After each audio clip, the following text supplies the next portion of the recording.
সুপ্রিয় দর্শক, আসসালামু আলাইকুম। সবাইকে স্বাগত জানাচ্ছি আজকের গুরুত্বপূর্ণ সংবাদে। প্রথমেই জানিয়ে দিচ্ছি সংবাদ শিরোনাম, পরে বিস্তারিত। আজকে সারাদিন আমাকে প্রশ্ন করেছে অনেকেই, আচ্ছা হঠাৎ করে এই হাদির বিষয়টা আসলো কেন? গুনে গুনে তো এই গভর্নমেন্টের মেয়াদ আছে আর 5 দিন নির্বাচন পর্যন্ত, আরো 3 দিন, 8 দিন, সর্বোচ্চ 10 দিন। তো 10 দিনের মধ্যে কি বিচার দাবিতে হঠাৎ করে নামলো কেন? যমুনা ঘেরাও কেন? এটা কি নির্বাচন বানচালের কোনো উদ্দেশ্য, নাকি সত্যি সত্যি মানে হাদির বিচারের দাবিতে, মানে রাজনীতির বাইরে না? আমি বললাম যে ভাই, রাজনীতির বাইরে না, যারা ওই পার্টিসিপেট করছে এরা তো সবাই সক্রিয় জামাত শিবিরের কর্মী। তো এটা রাজনীতির বাইরে না কেন?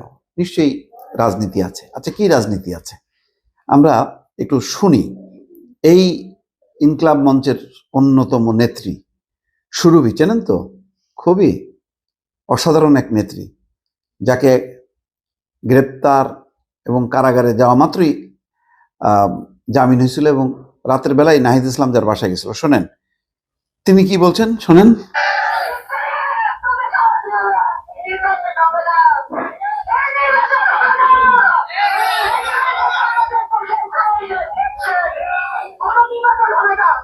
আবার শোনেন।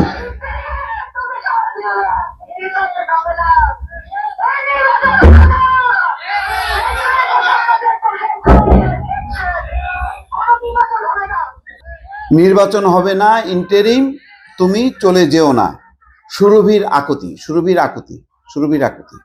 আচ্ছা, আরেক নেতা নাসিরুদ্দিন পাটোয়ারি, দেখছেন তো যে উনিও এসে হাজির হয়েছে। উনি কি বলতেছেন? সরকারের একটি মহল নির্বাচন বানচালে ইনকলাব মঞ্চের উপর হামলা চালিয়েছে। কাটা বিশ্বাস করবেন? যে পিটুনি খাইলো সুরভি, সে বলতেছে এই নির্বাচন হবে না, ইন্টারিম, তুমি চলে যেও না। মানে ইউনূস থাকলেই ভালো। কেন ভালো সেটা ব্যাখ্যা দিচ্ছি। আর নাসিরুদ্দিন পাটোয়ারি বলতেছে সরকারের একটা মহল নির্বাচন বানচালের জন্য। ভাই, এইগুলি মানে এত সস্তা জিনিস, মানুষ এত বোকা, মানুষ বোঝে না। মানুষ বোঝে না যে এই হাদি নিয়ে পলিটিক্স করার মূল কারণটা কি? নেপথ্যে কারা?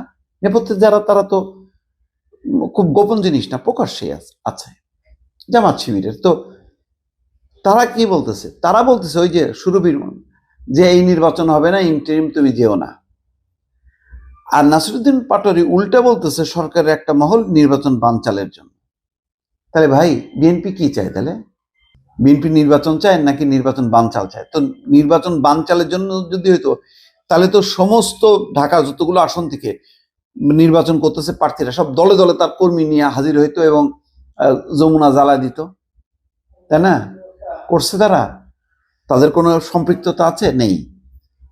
হঠাৎ করে নির্বাচনের 5 দিন বা 6 দিন আগে এই যমুনাকে ঘিরে এই মব কেন? এই মবটা কি সঠিক ছিল? পুলিশের কি করার উচিত ছিল? ছেড়ে দেয়া, যে যমুনার মধ্যে ঢুকে যাক। পুলিশের লাঠিচার্জ নিশ্চয়ই, মানে লাঠিচার্জ হওয়াটা উচিত না, এবং এটা আমরা, মানে আমারও ভালো লাগেনি। কিন্তু পুলিশ কি করতে পারতো? তারা কি ওই স্বেচ্ছাসেবক বাহিনীর মতন চুপচাপ এ করতো? তাদেরকে মারতো, পিটাতো, পিটায় যমুনার মধ্যে ঢুকে যে তারপরে ইউনূসকে মানে উঠাই নিয়ে এসে শাহবাগের ওখানে দাঁড়ায় তাকে দিয়ে ঘোষণা করাইতো যে কালকে মানে গণ আদালত বসবে এবং বিচার হবে? কি, কারা খেলাধুলা করতেছে এটা বুঝতে কি খুব মানে রকেট সায়েন্স জানা লাগে? খুব পরিষ্কার আকুতি করতেছে যে ইন্টারিম, তুমি যেও না। ইন্টারিম থাকলে অনেকের সুবিধা, রাজনৈতিক সরকার আসলে অনেকের সুবিধা নেই। এখন তো অনেক ক্ষমতা, বৈষম্যের একটা ক্ষমতা, ইনকলাব মঞ্চের একটা ক্ষমতা, জামাতের একটা ক্ষমতা, বিএনপির একটা ক্ষমতা, আরো যারা যারা আছে সবারই এক একটা ক্ষমতা। সবাই মানে আমরা সবাই রাজা, আমাদেরই রাজার রাজত্বে সবাই রাজা এখন। কিন্তু রাজনৈতিক সরকার আসলে তো এটা হবে না।